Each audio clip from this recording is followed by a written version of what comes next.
कभी सोचा है कि जो हवा हम सांस में लेते हैं उसमें क्या क्या छिपा हो सकता है? आज हम एक तरह की वैज्ञानिक जासूसी करने वाले हैं। पता लगाएंगे कि हवा में जो जहरीले कण हमें दिखते तक नहीं, उन्हें वैज्ञानिक ढूंढते और मापते कैसे हैं। चलिए इस रहस्य से पर्दा उठाते हैं। और यही तो सबसे बड़ा सवाल है ना? कि हमारी हवा में जो सबसे खतरनाक चीजें हैं वो दिखती ही नहीं हैं।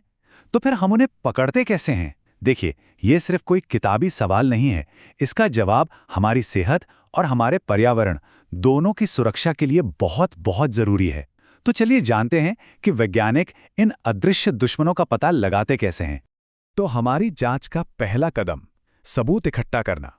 मतलब इससे पहले कि हम ये जाने कि प्रदूषण में क्या है, हमें पहले उसे पकड़ना तो होगा।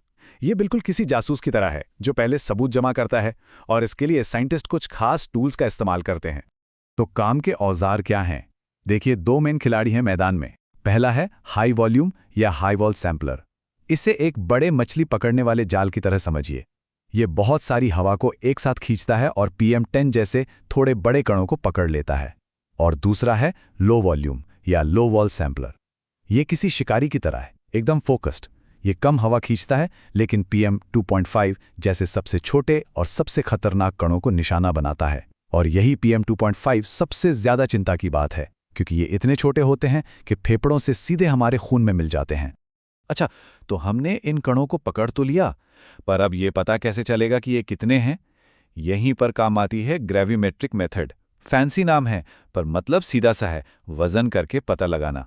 इसके 4 सीधे साधे स्टेप्स हैं। सबसे पहले एक बिल्कुल साफ नए जैसा फिल्टर लिया जाता है और उसका वजन करते हैं, एकदम सटीक तराजू पर। फिर इस फिल्टर को सैंपलर में लगाकर 24 घंटे तक हवा को इसके आर पार खींचा जाता है। अब फिल्टर पर धूल और कण जम गए हैं तो इसे निकालकर दोबारा तौलते हैं, और बस पहले और बाद के वजन में जो फर्क आया वही तो है हवा में मौजूद प्रदूषण का कुल वजन। ठीक है, तो अब हमें ये तो पता चल गया कि कितना प्रदूषण है, लेकिन कहानी यही खत्म नहीं होती। अब आता है जासूसी का अगला और शायद सबसे जरूरी हिस्सा, ये पता लगाना कि इन पकड़े गए कणों के अंदर क्या है, ये बने किस चीज से हैं। तो हमने अपने संदिग्धों को, यानी इन कणों को, एक फिल्टर पर कैद कर लिया है। अब हम इनमें क्या ढूंढ रहे हैं? ये जो फिल्टर पर जमा हुआ है ना, ये सिर्फ धूल नहीं है, ये सुरागों का खजाना है। इसमें खतरनाक धातुएं हो सकती हैं, गाड़ियों से निकली कालिख हो सकती है, या फिर सल्फेट और नाइट्रेट जैसे केमिकल्स भी हो सकते हैं। और मजे की बात यह है कि हर तरह के सुराग के लिए एक अलग तरह का फिल्टर चाहिए होता है। जैसे हर मछली को पकड़ने के लिए एक ही जाल काम नहीं आता, है ना? बिल्कुल वैसे ही अगर हमें कुल वजन और लेड जैसी भारी धातुओं का पता लगाना है तो टेफ्लॉन वाला PTFE फिल्टर इस्तेमाल होता है। अगर हमें गाड़ियों से निकली कालिख मतलब कार्बन को पकड़ना है तो क्वार्ट्ज फाइबर फिल्टर बेस्ट है। और सल्फेट, नाइट्रेट जैसे आयंस के लिए नायलॉन फिल्टर। मतलब सही सुराग के लिए सही फिल्टर चुनना बेहद जरूरी है, वरना सारी मेहनत बेकार। तो सही फिल्टर चुनने के बाद सैंपल जाता है लैब में और असली फॉरेंसिक काम अब शुरू होता है। साइंटिस्ट्स एकदम हाईटेक तकनीकों से इन कणों के राज खोलते हैं। जैसे धातुओं का पता लगाने के लिए ICP-MS जैसी मशीन यूज होती है। कालिख यानी कार्बन को समझने के लिए सैंपल को बहुत कंट्रोल तरीके से गर्म किया जाता है, और आयंस को पकड़ने के लिए आयन क्रोमैटोग्राफी का इस्तेमाल होता है। इन्हीं तकनीकों से पता चलता है कि प्रदूषण आखिर आ कहां से रहा है, फैक्ट्री से, गाड़ियों से, या कहीं और से। लेकिन रुकिए, कहानी में एक और मोड़ है। सारे प्रदूषक इन कणों की तरह नहीं होते जिन्हें फिल्टर पर पकड़ा जा सके। कुछ तो अदृश्य गैसें होती हैं। अब इन शातिर मुजरिमों का पीछा कैसे किया जाए? इसका तरीका तो और भी कमाल का है। वैज्ञानिक क्या करते हैं, वो इन गैसों की लाइट के साथ जो खासियत होती है ना, उसका फायदा उठाते हैं। जैसे सल्फर डाइऑक्साइड को जब एक खास UV लाइट में रखते हैं तो वो चमकने लगती है।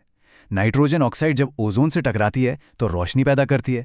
और कार्बन मोनोऑक्साइड और ओजोन, ये दोनों एक खास तरह की लाइट को सोख लेते हैं या रोक देते हैं। मतलब इन अदृश्य गैसों को देखने के लिए साइंटिस्ट लाइट का इस्तेमाल करते हैं। कितना शानदार है! ये जो केमियोल्यूमिनेसेंस वाली तकनीक है ना, ये तो खास तौर पर बहुत दिलचस्प है। सीधा सा फंडा है। आप एक प्रदूषक गैस को किसी दूसरी चीज से रिएक्ट कराते हैं और उस रिएक्शन से लाइट पैदा होती है। जितनी तेज लाइट उतना ही ज्यादा प्रदूषण। है ना कमाल? मतलब प्रदूषण को मापने के लिए उसे चमका दो। तो इन सारी प्रक्रियाओं के बाद सैंपल लेना, वजन करना, केमिकल एनालिसिस करना, आखिर में सब कुछ एक सिंपल से फॉर्मूले पर आ जाता है। पकड़े गए प्रदूषण का कुल वजन और उसे डिवाइड कर देते हैं कुल हवा की मात्रा से जो सैंपल की गई थी, और इससे हमें मिलता है वो एक नंबर जो एयर क्वालिटी रिपोर्ट में दिखता है कि हवा के हर क्यूबिक मीटर में कितने माइक्रोग्राम प्रदूषण है। लेकिन एक मिनट, ये जो नंबर हमें मिला है, हम कैसे मान लें कि ये सही है? इस पर भरोसा कैसे किया जाए? क्या पता सैंपल में कोई और गंदगी मिल गई हो या मशीन ही ठीक से काम ना कर रही हो? बहुत बड़ा सवाल है ये। और इसी सवाल का जवाब है क्वालिटी अश्योरेंस और क्वालिटी कंट्रोल, यानी QA QC। ये एक बहुत ही सख्त चेकलिस्ट है, एक तरह का नियम कानून है जो ये पक्का करता है कि जो भी डेटा इकट्ठा हुआ है वो ना सिर्फ 100% सही हो, बल्कि इतना मजबूत हो कि उसे अदालत में भी सबूत के तौर पर पेश किया जा सके। तो इस क्वालिटी कंट्रोल चेकलिस्ट में क्या क्या होता है? पहली बात, ब्लैंक फिल्टर्स, मतलब एक एकदम साफ फिल्टर को भी पूरी प्रोसेस से गुजारा जाता है, ये देखने के लिए कि कहीं लैब में ही कोई मिलावट तो नहीं हो रही। फिर को-लोकेटेड सैंपलिंग, यानी एक ही जगह पर 2 मशीनें साथ साथ चलाई जाती हैं ताकि दोनों के रिजल्ट्स मैच करें। मशीनों को बार बार कैलिब्रेट किया जाता है ताकि ये पक्का रहे कि वो सही मात्रा में हवा खींच रही हैं, और हर सैंपल का पूरा कच्चा चिट्ठा रखा जाता है। कहाँ से आया, कब आया, किसने हैंडल किया, इसे कहते हैं चेन ऑफ कस्टडी।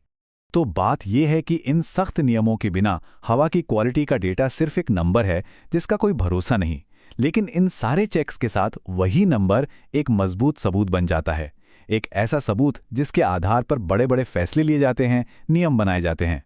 तो चलिए अब इस पूरी जासूसी की कहानी को जोड़कर देखते हैं। ये जो इतना मुश्किल साइंस है, इतनी बारीकी से की जाने वाली जांच है, इसका आखिर हमारे जिंदगी से क्या लेना देना है? ये डेटा हमारे लिए क्यों मायने रखता है? और बात की जड़ यही है। ये जो एकदम सटीक 100 बार जांचा परखा हुआ डेटा है ना, यही वो बुनियाद है जिस पर हमारी सेहत की रक्षा के लिए नीतियां बनती हैं। इसी के आधार पर साफ हवा के नियम बनाए जाते हैं और इसी से हम समझते हैं कि हमारे कामकाज का पर्यावरण पर क्या असर पड़ रहा है। और यहीं पर मैं एक आखिरी सवाल छोड़कर जाना चाहता हूं।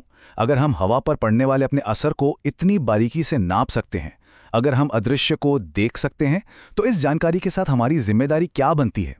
इस सवाल के साथ मैं आपको छोड़ जाता हूं। हमारे साथ जुड़ने के लिए शुक्रिया।